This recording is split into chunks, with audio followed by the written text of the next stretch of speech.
Hello, ও মা, আপনি চলে আসছেন? এই তো আসছি মা। মা, মা, এই যে মাটা শোনা।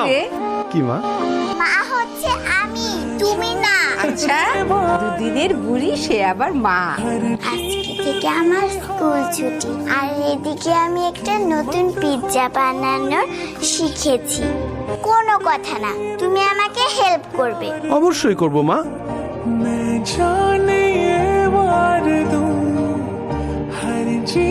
সর্বনাশ, আবার এক্সপেরিমেন্ট।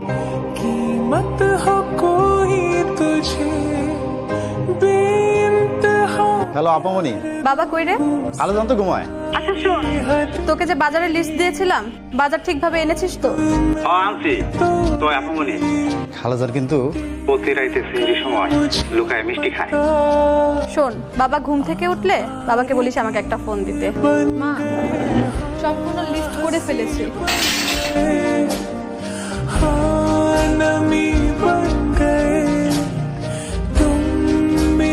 বাবা দেখো, এটা একটা পাখি। তাই? সুন্দর পাখি। এটা কিন্তু ঠিক করে দেয়। বাপ মেয়ে যখন একসাথে থাকো, সারাটা বাড়ি মাথায়, আর পুরোটা বাড়ি আমার সামলাতে। Sorry boss. হ্যালো বাবা, কেমন আছো তুমি?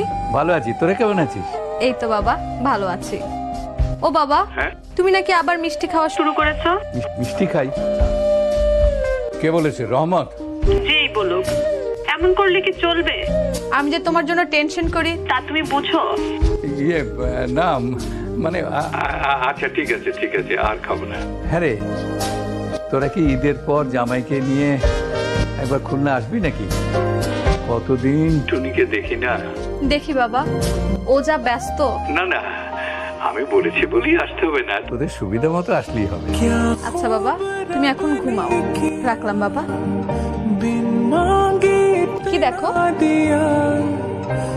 ভাবছি টুনিকে কখনো বিয়ে দেব না। আমার বাবাও তাই বলতো। আর দিলেও ঘর জামাই রাখবো। তোমার ইচ্ছে।